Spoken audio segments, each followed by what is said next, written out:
Muy buenas tardes a todos los que nos están viendo y acompañando en esta octava edición de la Fiesta de las Ciencias y Humanidades de la Universidad Nacional Autónoma de México. Me presento, mi nombre es Rodrigo López, ingeniero eléctrico electrónico, egresado de la Facultad de Ingeniería de la UNAM. En esta ocasión seré el moderador de este conversatorio virtual que tiene por nombre Cuando eres parte de la estadística. Esperamos que se lleven algo, mucho o poco de lo que nuestros invitados aquí vayan a comentar en los próximos minutos. Como recordatorio, la última sección estará destinada a preguntas y respuestas que ustedes, el público, nos harán llegar, siguiendo el hashtag FiestaCIH por redes sociales. Hagan las preguntas que les surjan al respecto. Y bueno, sin más preámbulo, pasaré a presentar a nuestros tres invitados. Aquí nos acompaña el profesor Carlos Prado Romero de la FES Iztacala. Estudió la licenciatura en Psicología en la Facultad de Estudios Superiores Iztacala de la UNAM. Ha colaborado en el grupo de investigación Enfermedades Crónicas, apoyando en diversas investigaciones, las cuales se han presentado en congresos a nivel nacional e internacional. Ha participado como voluntario en la Federación de Hemofilia de la República Mexicana, ha publicado en revistas especializadas nacionales e internacionales y actualmente es estudiante del doctorado en Psicología y Salud por la UNAM. Hola Carlos, un saludo. Hola, ¿qué tal? Buenas tardes. Otro de los invitados que aquí nos acompaña es el doctor Mario Martínez Salgados del UDIR Campus Morelos. Es doctor en estudios de población y maestro en demografía, ambos por el Colegio de México. Es investigador a tiempo completo en la Unidad de Investigación sobre Representaciones Culturales y Sociales de la Coordinación de Humanidades de la UNAM y es miembro del Sistema Nacional de Investigadores en el nivel 1. Su investigación y publicaciones se concentran en los temas familia y curso de vida, uso del tiempo y trabajo no remunerado y métodos de investigación social cuantitativos. Mario, te doy la bienvenida. Hola, ¿qué tal? Buenas tardes. Y el último de nuestros invitados, y no por eso menos importante, es el maestro Elías Joel Ramírez Martínez de la Escuela Nacional Preparatoria número 8, maestro en educación con aplicación en las nuevas tecnologías de la información y la comunicación por la Universidad Interamericana para el Desarrollo. Licenciado en Educación Física por la Escuela Superior de Educación Física de la Ciudad de México, cuenta con diplomados en aplicaciones educativas de las TICs para la enseñanza, en gestión del conocimiento en ambientes educativos asistidos por las tecnologías de la información y la comunicación, ambos por la UNAM, y en gerencia deportiva por el Instituto Superior de Administración, Docencia e Investigación. Imparte clases en Prepa 8. Elías, mucho gusto, te mando un saludo. Muchas gracias, Rodrigo, por la invitación. Bueno, antes que nada les agradecemos a los tres por aceptar la invitación que vamos a iniciar en este conversatorio. Bueno, más allá de las cifras diarias y la estadística, impacta en nuestro día a día, muchas veces sin darnos cuenta que está ahí presente. ¿Cuál es la importancia de sus aplicaciones? Seguro muchos de los que nos están viendo son estudiantes y la estadística va mucho más allá que sacar una calificación en la materia. Sin embargo, es uno de los primeros acercamientos que nosotros como estudiantes, o que alguna vez los fuimos, tuvimos, porque nos preguntaban cuál era tu promedio, no sé, en español, en matemáticas, en ciencias, pero las aplicaciones de las estadísticas son muchísimas. Es una ciencia que ahora se ayuda mucho de la tecnología para poder hacer análisis y procesamiento de datos cada vez más complejos. Así que le cedo la palabra al profesor Carlos para que nos cuente más sobre este tema. Claro que sí, muchas gracias. Pues bueno, voy a comenzar. Primero les quiero compartir mi pantalla y bueno, con esto iniciamos, ¿no? El tema de hoy o a lo que venimos en esta ocasión, pues refiere específicamente a lo que hacemos con la estadística en el mundo, digamos, académico de la investigación y cómo repercute específicamente en la vida cotidiana de las personas. Bueno, pues ¿cuál es la cuestión? A mí me gusta mucho esta frase que en algún momento dijo Thorndike y siempre la presento porque me parece muy representativa del carácter que representa la estadística en la vida de las personas. Como punto inicial, nosotros decimos, bueno, a ver, si algo existe, si tú tienes o si tú consideras que algo exista, pues entonces debe de existir en alguna cantidad. Y esa cantidad tiene que ser susceptible a ser medida. Justo es a lo que se refiere Thorndike con esta frase. Podemos pensar en cosas que existen, que sabemos que existen, pero que probablemente no las podemos observar, no las podemos tocar, no las podemos oler. Podemos hablar incluso tal vez de constructos como la gravedad. Sabemos que la Tierra es redonda, aunque la mayoría de nosotros no hayamos visto jamás la esferota, ¿no? del planeta. Entonces nosotros necesitamos medir para poder asumir la existencia de los fenómenos. ¿Cuál es la cuestión? Pues que la medición, en este sentido, es el punto de partida para cualquier ciencia que se precie de ser ciencia en este sentido. Pero en este caso, nosotros, ¿qué podríamos decir? ¿Qué es medir? En términos prácticos y muy coloquiales, pues medir es asignar números. Cuando nosotros asignamos números a cosas o fenómenos, estamos representando cantidades o magnitudes de atributos, ¿vale?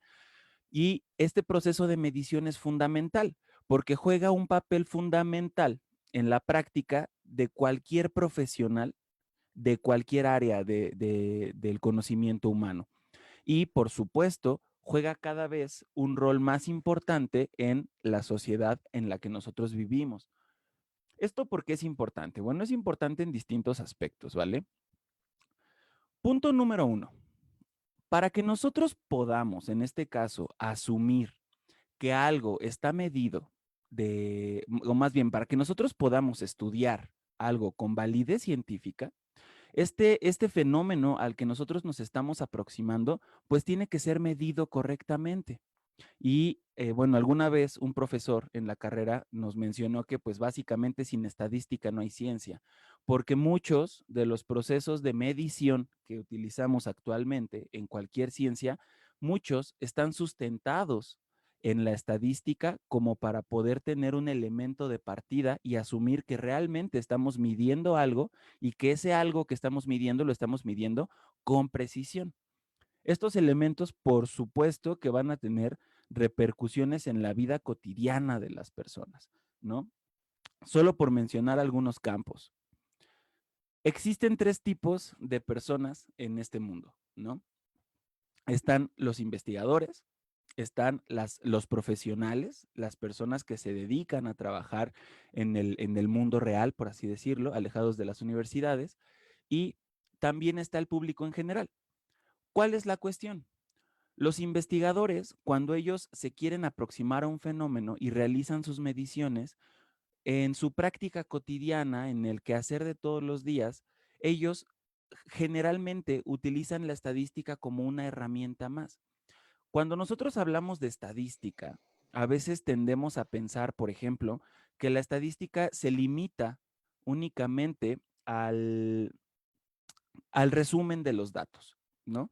Tenemos un montón de investigadores que se la pasan midiendo un montón de cosas y entonces a partir de la estadística hacen resúmenes, ¿no? ¿Cuál es la media de una población? ¿Cuál es la varianza? Agrupar en tablas, hacer gráficas muy bonitas y publicarlas en papers. Pero este trabajo no se limita únicamente a la actividad de resumir datos, sino que a partir de la estadística nosotros podemos establecer relaciones causales entre las variables. Podemos establecer incluso si existen diferencias o no significativas entre diferentes fenómenos. Como ya lo mencionó nuestro moderador, Rodrigo, eh, de formación, por ejemplo, yo soy psicólogo, o sea, yo soy psicólogo. Entonces, ¿cuál es la cuestión? Hay algunos atributos que nosotros no podemos ver, no podemos oler, no podemos tocar, no te los puedes comer, como lo puede ser la felicidad, como lo puede ser la depresión, el autoestima, el estrés, etcétera, una infinidad de fenómenos. Si nosotros asumimos que estos fenómenos existen, por supuesto que los vamos a tener que medir. Y esa es la labor fundamental que desempeñan, por ejemplo, los investigadores en el área de la psicología. Adicionalmente, por ejemplo, también están otros profesionales. Estos individuos que se dedican a trabajar justo en lo que yo he denominado el mundo real, ¿no? Constantemente tienen que realizar procesos de medición o se sustentan a partir de elementos estadísticos para poder tomar decisiones. Y eso es un elemento fundamental. Quiero pensar, por ejemplo, quizá en un médico que a partir de la estandarización, por ejemplo, de los niveles de glucosa en sangre que debería tener la población en México, te dice si tus niveles de glucosa pues son más altos de lo que deberías tener o son menores de lo que deberías tener. Asimismo, por ejemplo, también hay otros profesionales como los psicólogos, como ya lo había comentado, o incluso, no sé, quizás ingenieros, distintos profesionales que se dedican a utilizar estos procesos y, por supuesto, el público en general.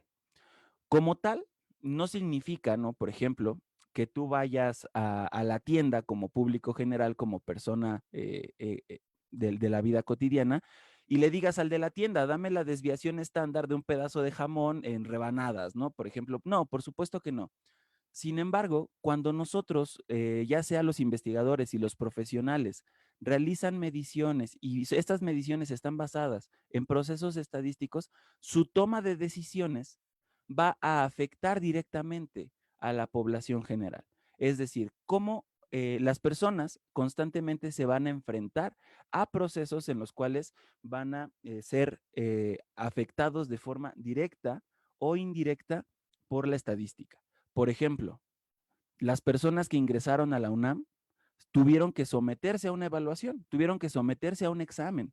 Y este examen en sí mismo fue retomado por expertos en manejo de datos, por expertos en educación, y decidieron que a partir de cierto puntaje las personas entraban o no entraban a determinadas escuelas.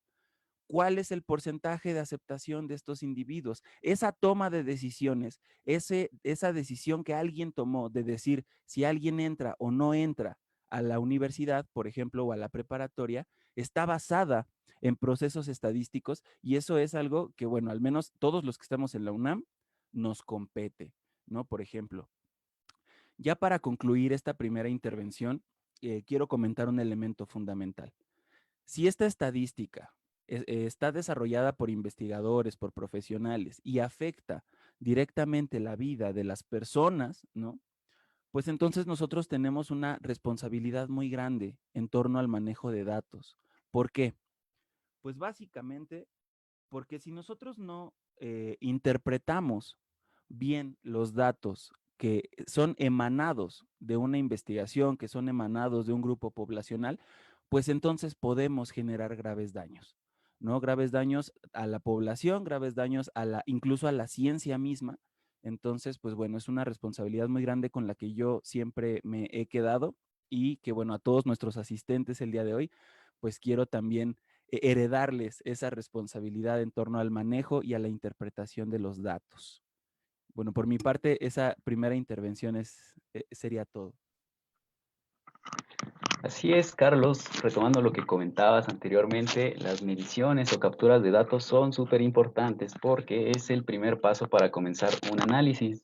Sin datos, pues no tienes estadística y sin estadística no hay ciencia. Al final de cuentas, la estadística es una ciencia derivada de las matemáticas y podría ser vista como una herramienta que se puede aprovechar, donde cada uno va a tomar los elementos que les convengan para poder aplicarlos pues, a su área de estudio o incluso en la vida cotidiana. Por ejemplo, en la vida cotidiana se me ocurre ahorita que estamos encerrados, yo creo que podría ser buena idea hacer ejercicio y de esta manera tomar tus datos, cuántas sentadillas haces al día, cuántas flexiones haces al día o cuántos kilómetros corres.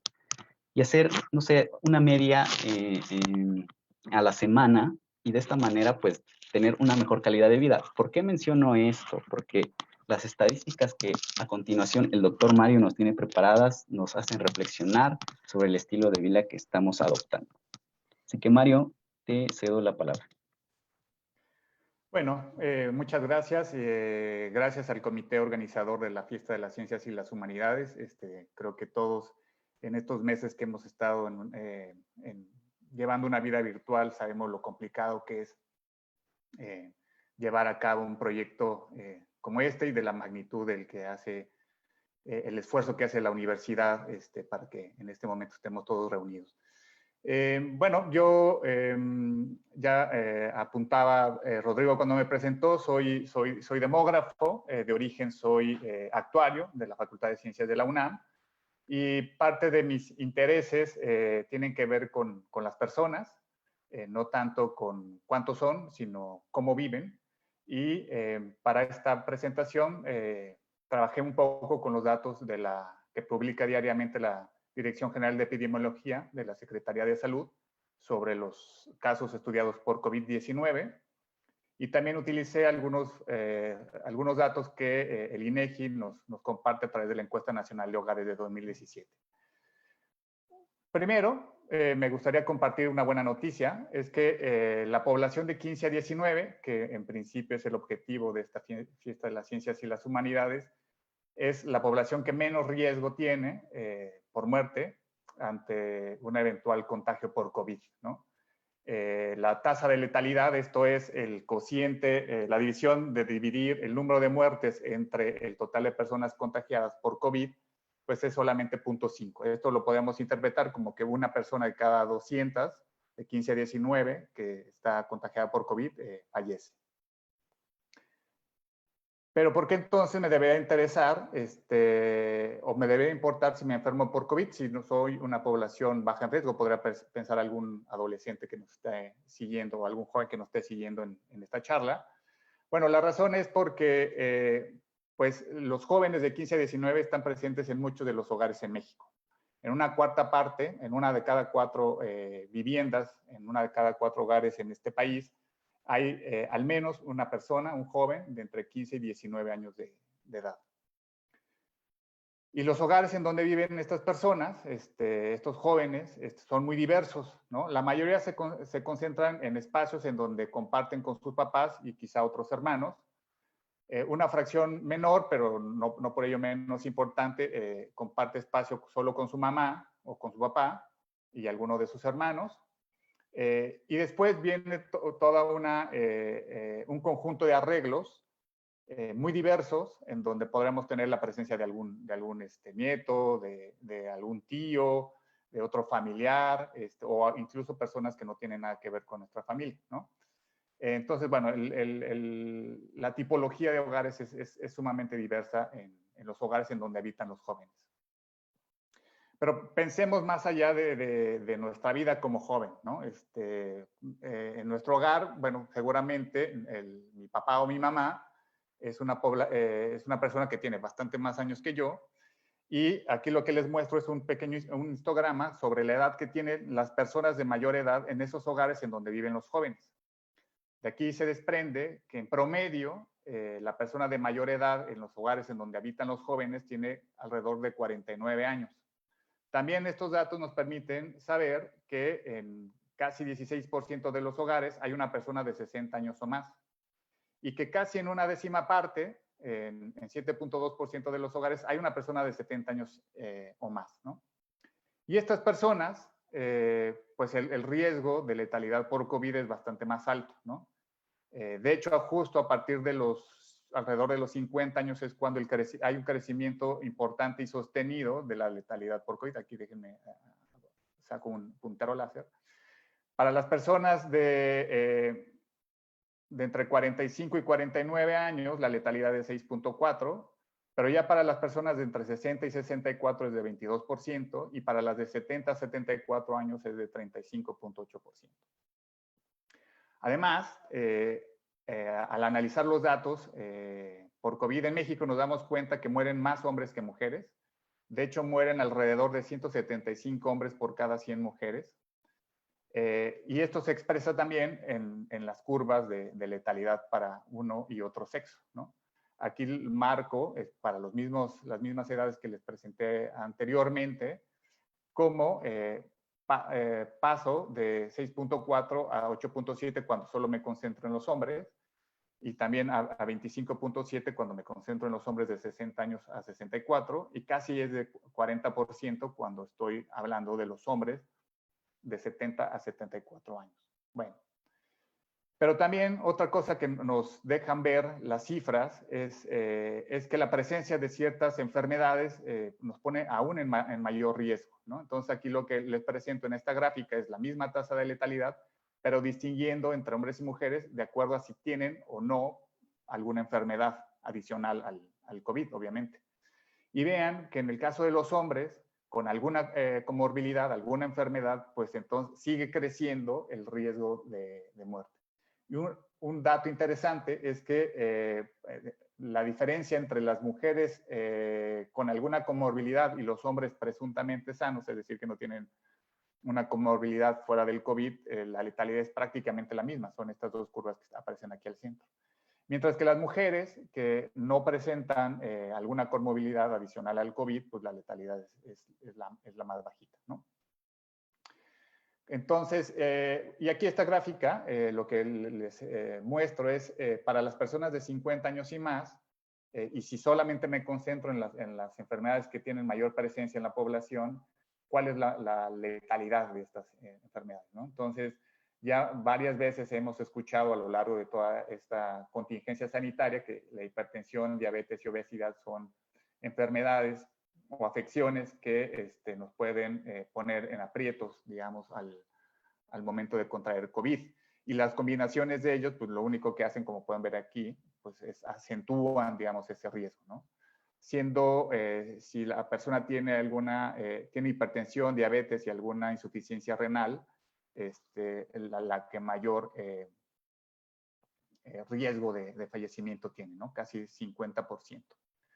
Bueno, y ya para cerrar esta parte de mi intervención, me vuelvo a hacer la pregunta, ¿por qué me debe importar si me enfermo por COVID? Si soy un joven de entre 15 y 19, cuya letalidad, la tasa de letalidad en mi grupo es de 0.5%. Bueno, pues porque los jóvenes están presentes en muchos hogares, y en esos hogares es probable que haya personas vulnerables. Las estadísticas nos muestran que el coronavirus afecta de manera diferente a mujeres y a hombres.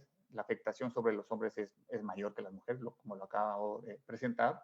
Las personas mayores son más vulnerables y la presencia de ciertas enfermedades incrementan el riesgo de muerte, ¿no? Y un llamado a los jóvenes es que piensen que al cuidarse, cuidan a sus familias, ¿no? Y por último, me gustaría compartir que las estadísticas, es decir, el tratamiento de información, de datos, ¿no? El procesamiento y el análisis, nos deben ayudar a exigir una mejor atención de la emergencia sanitaria. Pues al día de hoy, registrados, hay más de 100,000 muertes, pero se estima que el número total de defunciones en el país en lo que va de la pandemia por COVID es casi del doble. Entonces, si nosotros le dedicamos tiempo, interés, dedicación al estudio y al tratamiento de los datos de las estadísticas, pues podremos estar mejor informados y con ello poderle exigir a nuestras autoridades que desarrollen o implementen o diseñen políticas que nos permitan tener menos afectaciones a nuestras familias.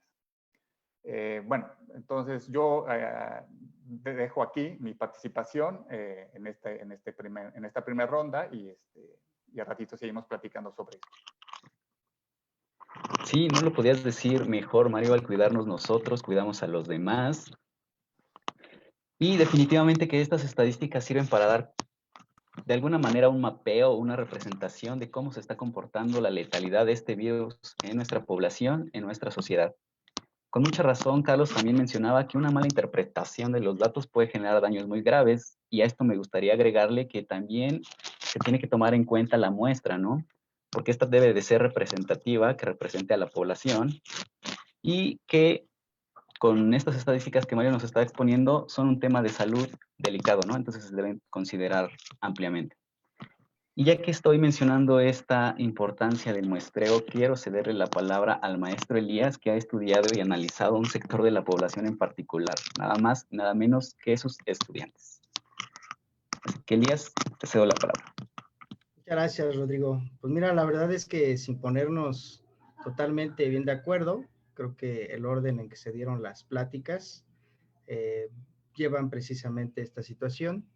Carlos hace un muy buen análisis de cómo la estadística es muy importante al momento de aplicar una investigación. En este caso, a mí me tocó hacer un trabajo en mi prepa 8. Este trabajo es multidisciplinario, no estoy solo en él, sin embargo, pues en este caso me tocó encabezarlo. Buscamos valorar el estilo de vida de los estudiantes de la Nacional Preparatoria número 8 y bueno, pues si hablamos de una valoración, ya lo comentaba hace un rato Carlos, la cuestión de la medición, ¿cuál sería por llamarle de alguna forma, una definición. Sin embargo, aquí al querer valorar un estilo de vida, pues estamos hablando también de que no solamente es medir, sino que tenemos también que valorar algunas otras situaciones y bueno, no podíamos dejar de lado la cuantificación y de ahí la estadística tan importante en un trabajo como el que realizamos, ¿no? En mi caso, llevamos a cabo esta valoración con tres baterías distintas. Una de ellas medía la condición física, que si bien no es un elemento tan trascendente al momento de llevar a cabo una valoración del estilo de vida, porque uno pensaría que tener una buena condición física es sinónimo de tener buena salud. No necesariamente así. Puede haber una persona de cáncer que tenga una excelente condición física y sin embargo tener esta condición. Entonces, sin embargo, es algo que nos puede dar un parámetro muy importante de cómo anda el estilo de vida. Por otra parte, se generó una batería de pruebas llamada de riesgo cardiometabólico, en la cual hace rato ya lo mencionaba Carlos, sí se hace una serie de medidas a nivel de glucosa, se mide su estatura, su peso, índice de masa corporal, índice de masa grasa, y obviamente aquí va implicada totalmente el uso de la estadística, precisamente para sacar varios rangos, ¿no? Digo, de entrada, a nosotros como educadores físicos nos interesaba mucho que el estudiante, si hacía 30 lagartijas, le definiera qué es tener 30 lagartijas en una prueba que tú me estás aplicando, profesor. Porque yo sé que hago 30 lagartijas, pero estoy bien, estoy mal, estoy regular, ¿cuál es mi situación? Y en el momento que ya hacemos precisamente este análisis con datos de estudiantes de media superior, que no me estoy yendo a Alemania, que no estoy trayendo datos de otro país, sino con estadísticas de estudiantes que son de su misma edad y que han estado trabajando, obviamente para ellos es mucho más significativo, ¿no? Entonces, simplemente de entrada, aquí si el chico ya, de acuerdo a los datos que ya hemos sacado, si saca 30 sentadillas, 30 lagartijas, por encima de 30 repeticiones, está dentro de un rango de una condición física aceptable, ¿no? Y de ahí hacia abajo. Y nosotros ya sacamos por ahí una tabla con ellos para que ellos inmediatamente de que terminan su prueba, ya saben cómo está su condición física. Es una prueba es una batería de 7 pruebas y obviamente ya al conjuntarlas todas con el uso de la estadística a través de varios rangos, ya el chico ya puede definir si tiene una condición física buena, regular, aceptable o hay que ponerse a trabajar un poquito en esta parte, ¿no? Es solamente una forma de aplicación. A su vez también, el hablar de un estilo de vida no solamente es la parte de la condición física, no solamente es saber cómo estás físicamente, sino también cómo andan tus hábitos, cómo andan tus actitudes. De ahí se realizó un cuestionario, ¿sí?, sobre hábitos de vida, en donde tocamos muchos de los puntos que ustedes ven en pantalla, que fue su situación académica. Sabemos que el estudiante que tiene un rendimiento académico bajo, llega a acumular un nivel de estrés bastante fuerte y obviamente esa situación le repercute en muchas áreas de su vida, ¿no? Entonces, nos pareció un punto muy importante, la actividad física, la alimentación, el manejo de emociones, los hábitos de riesgo, los antecedentes médicos y las relaciones interpersonales, ¿no? Son elementos que en apariencia no son tan significativos en el estilo de vida de los estudiantes, pero obviamente al ver ahorita las estadísticas que vamos a ver y que obtuvimos de ello, vamos a ver que es muy importante en los estudiantes. De todo esto se sacó un manual de procedimientos, ¿sí?, para que se pudiera reproducir por parte de otras instituciones. Ahorita ha habido instituciones que han estado interesadas en reproducir esta actividad y bueno, pues estamos trabajando en ello, ¿no?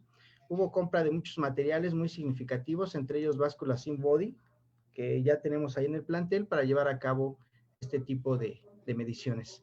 Una parte muy importante que nos parece fue muy significativo también para nuestros estudiantes es de que todos estos datos, obviamente nosotros como académicos estamos al pendiente de cómo se van llevando a cabo y cómo se están trabajando, pero nos pareció todavía más importante el acercar precisamente a los estudiantes a la ciencia, ¿no?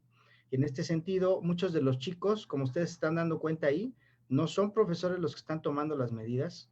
Obviamente están capacitados por cada uno de nosotros, estamos al pendiente de ello, pero los chicos con esto se motivan para poder integrarse a una actividad científica y que obviamente les lleva a tener incluso un reforzamiento de ya la idea que tienen hacia qué área van, ¿no? Muchos de los chicos que tenemos aquí ya trabajando, tomando presión arterial, tomando la medida de la glucosa, tomando el peso, la talla, la medida de la cintura, son chicos que son parte del programa de Jóvenes en la Investigación y en ese sentido también ha tenido un gran aceptación por parte de los estudiantes y para nosotros una gran satisfacción que ellos estén interesados en irse integrando a estas actividades que sabemos que son muy importantes para ellos, ¿no? Para terminar esta primera parte de mi intervención, me gustaría compartir algunos de los datos que obtuvimos del cuestionario que hace un rato platicaba, ¿sí? En el caso de la actividad física, el 40% de los estudiantes de quinto año y sexto dejan de realizar una actividad física de forma regular. En la Escuela Nacional Preparatoria, los chicos tienen educación física solamente en cuarto y quinto año. Y a partir de quinto año, los chicos empiezan a dejar ya de hacer actividad física de manera regular. Si no tienen la clase de educación física, pues simplemente piensan que ya no es una actividad que tienen que llevar a cabo, ¿no? Dentro de los hábitos de riesgo, los estudiantes de quinto año, solo el 43% ha probado el cigarro y en sexto año sube al 68%. Muy rápido quisiera comentarles que Prepa 8 es el único plantel de la universidad que tiene un reconocimiento que se llama 100% libre de humo de tabaco. En toda la universidad es el único que tiene este reconocimiento, es decir, ningún alumno, ningún profesor, ningún trabajador administrativo fuma dentro del plantel. Desgraciadamente, pues no podemos decir esto fuera de él, ¿no? Porque pues afuera el chico, pues ellos sí llegan a tomar sus decisiones. Y aquí la importancia de lo que decía Carlos, ¿no? En su primera intervención, ¿no? Que el que sepan ellos este tipo de estadísticas les ayudan también a tomar decisiones. Esto ya también se los mostramos a los chicos en algunas conferencias magistrales dentro del plantel. Los estudiantes de quinto han consumido alcohol el 70% y en sexto año sube al 91%, de acuerdo con la estadística que nos arrojó esto, ¿no? Entonces, son datos alarmantes, son situaciones que también para nosotros nos dan parámetros para empezar a tomar decisiones, para llevar a cabo estrategias para tratar de ir disminuyendo esta situación, ¿no? Y en quinto año el 7.5 ha consumido alguna droga y en sexto año sube hasta el 33%, ¿no? Es decir, los cambios de hábitos que se están dando los estudiantes, se está notando que cada vez tienen más conductas de riesgo conforme va avanzando su grado escolar, ¿no? La droga que principalmente se consume, de acuerdo a lo mencionado en el cuestionario, es la marihuana, ¿sí? Y bueno, espero mi siguiente intervención. Muchas gracias. Sí, no lo podías decir mejor. La estadística te ayuda a la toma de decisiones. Y qué interesante y buena forma de que tus alumnos se vean y sientan identificados con las estadísticas que reflejan pues, la situación de ellos mismos, ¿no? Bueno, es otra de las aplicaciones de la estadística que te puede ayudar a mejorar tus hábitos de vida. Y volviendo con Carlos, que también nos puede profundizar un poco más sobre la aplicación de esta ciencia en su área de estudio. Así que le doy la palabra a Carlos. Muchas gracias. De hecho, antes de comenzar, me gustaría comentar que, bueno, estoy maravillado con la información que nos están presentando el doctor Mario, el maestro Elías, porque justo habla acerca del área de la psicología, que es a la que yo me dedico, ¿no? Que es el área de la psicología de la salud. Y esto a mí me parece fundamental, o sea, el trabajo que realizan me parece fundamental porque, o sea, si nosotros a partir de la psicología, bueno, como es mi área, por supuesto, y a partir del modelo biopsicosocial, nosotros podemos entender, por ejemplo, que las enfermedades a las cuales nos enfrentamos actualmente, pues derivan, sí, por supuesto, de un proceso biológico activo, ¿no? La gente se enferma porque es susceptible a enfermar, pero también hay procesos sociales y hay procesos conductuales, ¿no? Psicológicos, que nos van a hacer más o menos propensos a contraer diferentes enfermedades. El hecho de llevar un estilo de vida poco saludable, pues te va a llevar a una determinada enfermedad. Y este proceso también va a estar sustentado probablemente en una ideología derivada precisamente de la sociedad, ¿no? Entonces a mí me parece fundamental el trabajo que ustedes están realizando como para poder realizar intervenciones, ¿no? Me parece maravilloso.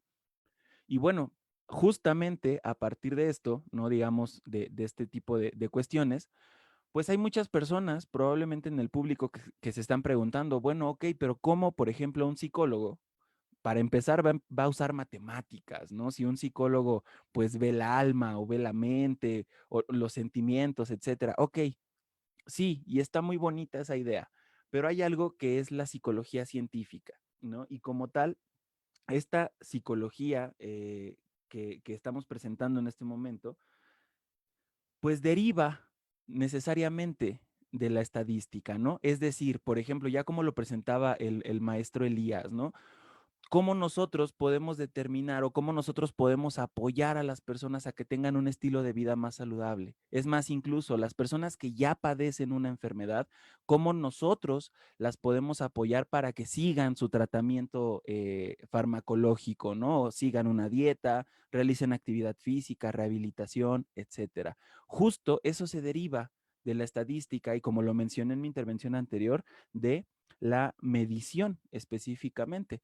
Y es que, ¿cuál es entonces la actividad práctica del psicólogo, no? A nosotros, ¿como para qué nos serviría la estadística? Bueno, pues para empezar, eh, los profesionales que se dedican a las ciencias de la conducta, a las ciencias conductuales, pues tienen que tomar decisiones, ¿no? Desde el hecho de catalogar a una persona, por ejemplo, el dar un psicodiagnóstico, por llamarlo de alguna forma, hasta realizar intervenciones más interdisciplinarias, ¿no? Y generalmente estas decisiones que se toman en el carácter, en la actividad profesional del psicólogo, pues derivan generalmente de puntajes de algún instrumento, ¿no? Que puede ser, por ejemplo, la toma de la glucosa, pueden ser estadísticas derivadas del COVID, ¿no? Por ejemplo, cómo nosotros vamos a hacer que las personas se queden en casa y no vayan a armar una fiesta en la zona rosa, ¿no? En la calle, por ejemplo. Este tipo de cuestiones. Entonces, bueno, desde este punto de vista, por supuesto que hay muchas áreas de la psicología. La psicología a veces la tendemos a entender como la psicología clínica, ¿no? Y con eso, ¿cómo te sientes? Cuando pensamos en un psicólogo, a veces nos imaginamos a una persona recostada en un diván y el psicólogo atrás, quizás dormido, haciendo dibujos, no sé, pero nos lo imaginamos preguntando, ¿y con eso cómo te sientes? ¿No? Ok, es una parte de la psicología, es una parte de la actividad profesional, pero hay otras actividades, otras áreas en las que nos podemos desempeñar y que por supuesto vamos a medir y que por supuesto vamos a tomar decisiones. Puede ser como algunos de los rubros, hay más, no me alcanza la pantalla para presentar todas las áreas de la psicología, pero por ejemplo está la psicología experimental, la psicología social, ¿no? Por qué la gente hace lo que hace? La psicología clínica, que ya la entendemos, la psicología del desarrollo, cuál es el proceso de desarrollo cognitivo y de desarrollo normal que va a tener una persona. Y en este mismo rubro, la misma palabra normalidad es de un carácter estadístico bien padre, porque la normalidad no significa, o al menos como comúnmente la entendemos, como lo que está bien. Es que es lo normal, es que está bien, no necesariamente. La normalidad es lo que hace la mayoría de las personas, lo que está dentro de una curva normal, lo que está dentro de la primera desviación estándar, ¿no? Más o menos por ahí del 70% de la gente. Esto lo menciono, ¿por qué? Porque a veces nosotros tendemos a pensar, ¿no? Normalidad es igual a lo que está bien. Bueno, pues en México la normalidad es que las personas tengan obesidad.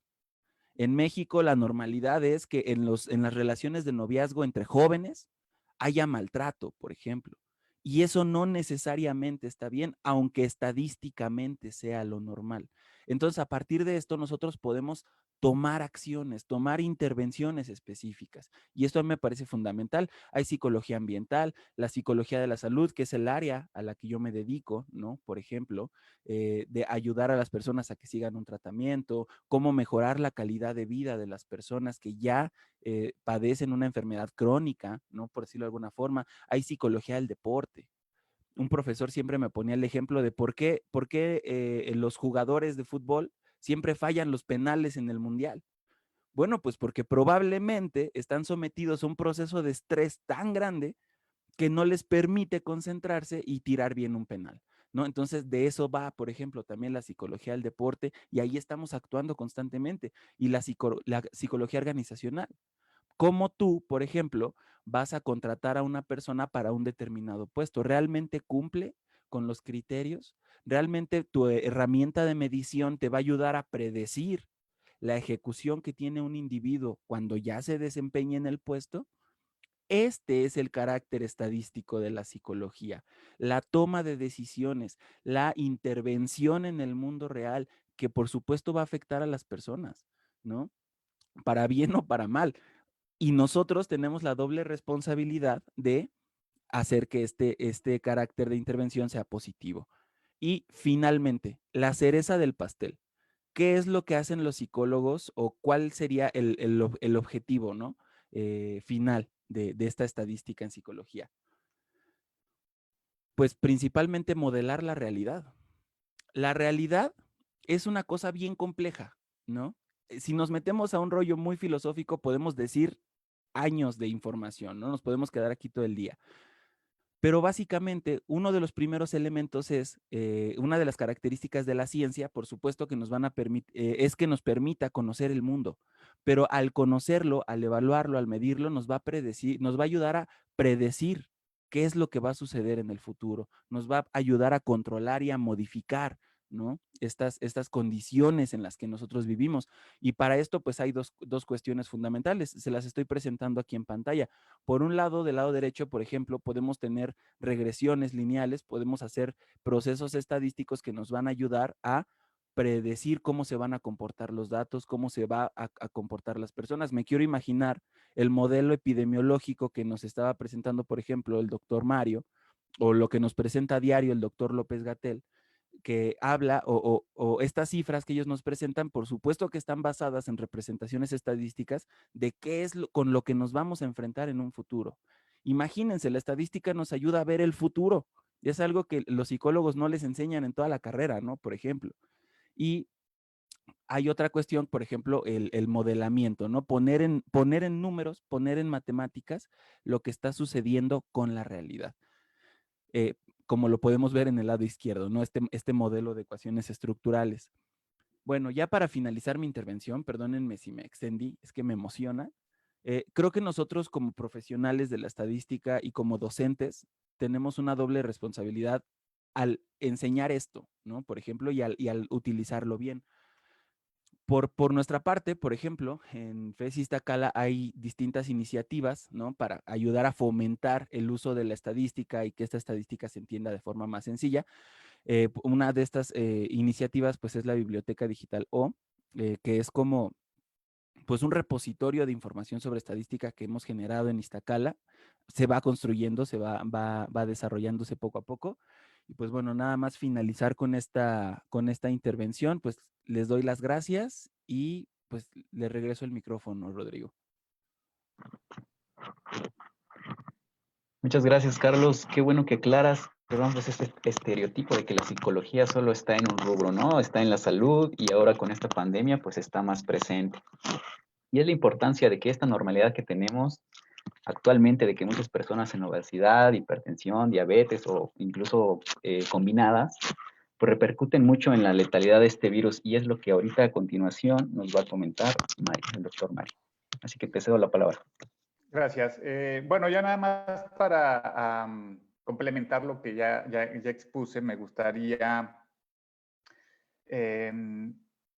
expresar algunas de las inquietudes que actualmente surgen, ¿no? O en las que se está construyendo o tratando de construir una respuesta. Por ejemplo, ¿por qué mueren más los hombres que las mujeres, ¿no? Entonces, lo que hasta ahora se ha documentado o se sabe es que hay una enzima que se expresa mayormente en los hombres y esa enzima nos hace a los hombres mejores huéspedes o mejor dicho, mejores hospederos para el virus. Además, o sea, no solo digamos, no seamos ingenuos, no solo hay una razón biológica, también tiene que ver con los hábitos, ¿no? Y las formas en las que nos cuidamos. las mujeres son mucho más responsables con su salud que los hombres, por ejemplo, ¿no? Los hombres, de pronto, a lo mejor por una masculinidad malentendida, nos ponemos en situaciones de riesgo que nos hacen más vulnerables frente al COVID. Basta con, quizá no es un ejercicio muy estadístico, pero basta con salir, o bueno, cuando tengamos que salir a la calle, hacer alguna compra o lo que sea, basta con ver el número de hombres que hay en la calle y basta con ver el número de hombres que usan incorrectamente la mascarilla, ¿no? El cubrebocas. Eso nos habla un poquito, es quizá anecdótico, pero nos habla un poco de las situaciones de riesgo en la que nos ponemos nosotros mismos, ¿no? Entonces, por una parte está el tema biológico, ¿no? Hay una enzima que se expresa más en los hombres, el sistema inmune de las mujeres las hace mejores, tienen una mejor respuesta ante el virus que el de los hombres, pero también existe esta parte social, ¿no? Esta parte de cómo nos entendemos y cómo nos cuidamos. Y claramente las mujeres son mucho más responsables con su salud que lo que somos los hombres. Y eso yo creo que tiene que ser un llamado a todos los hombres, ¿no? Ahí sí me refiero exclusivamente a nosotros, de que debemos cuidarnos, ¿no? No somos indestructibles. De hecho, somos probablemente cuando la siguiente vez que escuchen hablar del sexo débil, deben pensar en que somos nosotros, los hombres. Y bueno, eso por una parte, entender, digamos, estas diferencias, por qué mueren más los hombres que las mujeres. Pero también hay otra parte que los datos o la información nos permiten conocer y saber, ¿no? ¿Por qué mueren más los pobres que la gente que tiene mayores recursos? Bueno, pues ahí claramente lo que se está expresando es el acceso a los sistemas de salud. Y bueno, y como hay otras cuestiones que nos podemos preguntar, nos podemos cuestionar y podemos encontrar respuesta o parte de ella en un análisis de la información. Si nosotros, como bien apunta Carlos, nos formamos y nosotros adquirimos un criterio estadístico, nos va a permitir tener y tomar mejores decisiones, ¿no? En este caso, relacionadas con el tema del COVID, pero en general, tener una instrucción, recibir un buen curso de estadística, tener interés en formarse en métodos y técnicas estadísticas, al final del día, pues el beneficio es propio porque nos va a permitir a nosotros generar o analizar información y con ello establecer algún tipo de conclusión, y con ello pues podemos cuestionar las cosas que nos dice, por ejemplo, el presidente, ¿no? Ni más ni menos, cuyos dichos pues, no encuentran un sustento en información, ¿no? Pero nosotros sí podemos tener ese sustento basado en datos, ¿no? Incluso a pesar de que los datos, como bien apuntabas hace rato, Rodrigo, pues es una fracción de la realidad, ¿no? No están ahí reflejadas todas las personas que han padecido COVID, no están reflejadas todas las personas que han fallecido por COVID, pero incluso a pesar de, digamos, esa limitación, los datos nos permiten sacar ciertas conclusiones válidas, ¿no? Para justamente poder exigir a nuestras autoridades un mejor desempeño y también exigirnos a nosotros mismos como sociedad un mejor desempeño frente a esta pandemia, ¿no? Porque tampoco podemos dejar la responsabilidad de nuestra salud exclusivamente en el Estado, ¿no? Nosotros, digamos, y con esto cierro esta segunda intervención, pues podemos ser los principales y debemos ser los principales responsables de nuestra salud si tenemos buenos hábitos, si nos cuidamos, si cuidamos nuestro entorno, si tenemos un adecuado estilo de vida, que además de todo, quizá los jóvenes lo ven muy, muy distante, pero tarde que temprano van a envejecer y tendrán una mejor calidad de vida en una etapa posterior de su vida si tienen ahora mejores hábitos, particularmente alimenticios. Exacto, los hábitos. Ese es un tema importantísimo en esta pandemia que repercutió y que lamentablemente no se vio antes o no se quiso ver antes. Y pues qué mejor que disminuir los malos hábitos o tratar de erradicarlos desde la edad de los 16 a 18 años, que es el nivel en preparatoria, ¿no? Que es donde está trabajando justamente el maestro Elías, que con esto quiero darle pie a su última intervención. Muchísimas gracias, Rodrigo. Pues precisamente lo comentaba desde un principio, pareciera que cada uno ya conocía el tema del que iba a hablar, porque creo que se ha venido hilando bastante bien. Carlos hablaba propiamente de una intervención, Mario da precisamente esa cuestión general, y bueno, pues creo que a mí me toca ser mucho más específico, en una edad específica. Efectivamente está entre los 14 y 18 años el rango de edad de los estudiantes de la Nacional Preparatoria, y bueno, en general de un bachillerato, ¿no? Algo que me llama mucho la atención es precisamente lo que comentaba Carlos, el cómo la intervención de la medición puede en un momento dado darte una predicción, ¿no? Y en este caso, precisamente era parte del objetivo que teníamos nosotros con este trabajo, precisamente buscar prevenir estas estadísticas que Mario ya nos mencionaba hace un ratito, que él comenta ahorita precisamente que los hombres somos más propensos a tener una enfermedad o a lo mejor sufrir una muerte más temprana. Sin embargo, pues son situaciones que pudieron decir son ciertas o son falsas, ¿no? Porque quien deja de hacer actividad física más tiempo son las mujeres antes que los hombres, ¿no? Y obviamente eso es parte también de un estilo de vida que tarde o temprano le va a repercutir. Entonces, precisamente la idea de este trabajo que hemos venido haciendo con nuestros estudiantes es tratar de hacerles ver qué es lo que se pueden enfrentar en un futuro, ¿sí? Y una frase que tanto el doctor César Acevedo como un servidor de los que estamos al frente del proyecto, le decimos a los chicos, bueno, pues puede ser un excelente psicólogo, un excelente estadista, un excelente médico, pero ¿cuántos años quieres ejercer esa profesión, no? La calidad de vida te la va a dar tu estilo de vida, tus hábitos, tus actitudes, ¿sí? Y en este caso, una parte de la aplicación que estaba mencionando Carlos, si me permites voy a compartir nuevamente pantalla, y también mencionaba al principio de mi intervención que el trabajo que realizamos nosotros es multidisciplinario. Están compañeros médicos, están compañeros psicólogos también, están compañeros de informática, y precisamente parte de aterrizar un poquito de lo que es la estadística, llevamos a cabo esta herramienta que están viendo en pantalla, que es una hoja de cálculo, en donde pues prácticamente estamos haciendo ya y aplicando la estadística como tal. Todos los datos que les mencionábamos hace un rato de lo que es el riesgo cardiometabólico ya fueron incluidos en esta hoja de cálculo. Estos datos que ustedes ven los aplicamos el año pasado en la Feria de las Ciencias del 2019. Ahí sí llegó gente de toda edad y las metimos, obviamente, como decía hace un rato Mario, a lo mejor no fue lo correcto porque ya estaba determinado para un rango de edad.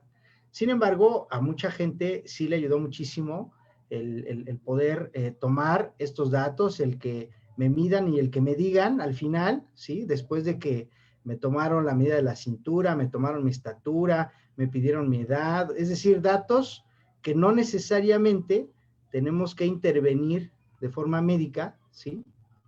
Y que al final, ¿sí? Del proceso que se le hizo, no tardaba por ahí más de 20 minutos, le podríamos decir el nivel de riesgo que tenía para sufrir alguna enfermedad de hipertensión, diabetes, que hace un ratito ya lo mencionaba Mario, son los primeros índices de mortalidad en nuestro país, y ahorita con la pandemia, pues los primeros que fallecen si llegan a contraer precisamente esta enfermedad, es decir, son personas totalmente de riesgo, ¿no?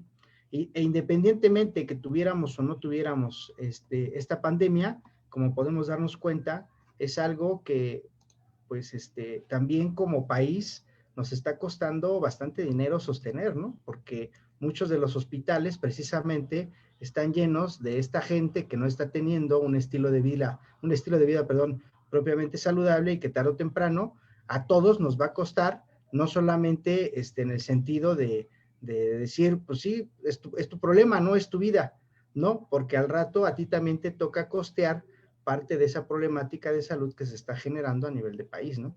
Y ahí es en donde también podemos ver aplicada de buena forma el trabajo de la estadística, ¿no? Y bueno, con esto termino mi intervención. Muchas gracias.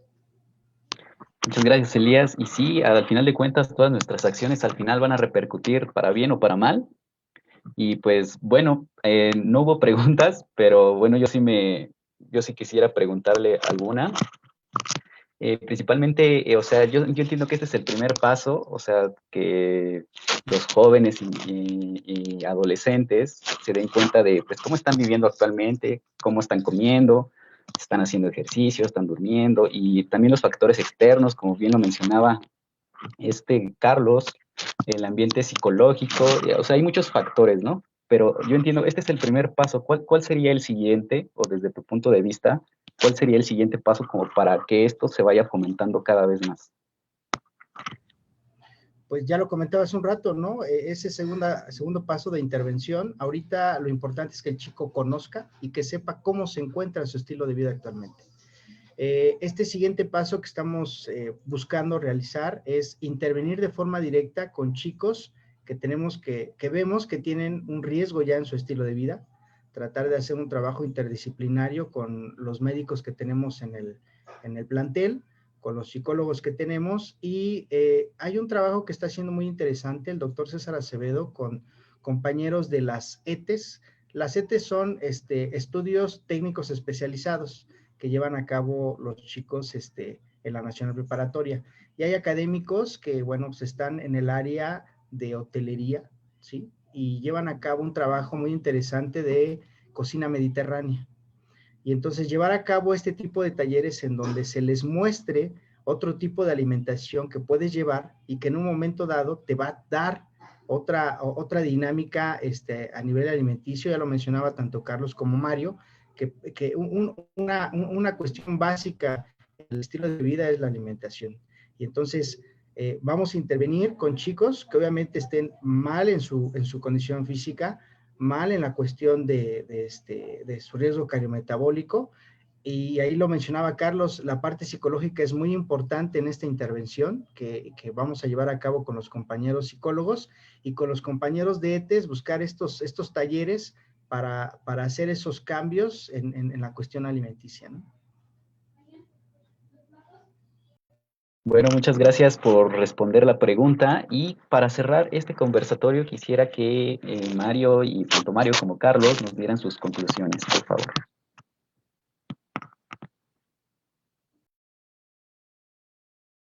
Bueno, yo nada más refrendar, digamos, ya lo han expresado mis compañeros de distinta manera. Es fundamental que las chicas y los chicos de nivel bachillerato formen y tengan una adecuada educación en términos estadísticos, en matemáticas en general. Porque de otra manera, ni siquiera piensen que a lo mejor de lo que se trata es de que el producto final sea que ustedes hagan estadística.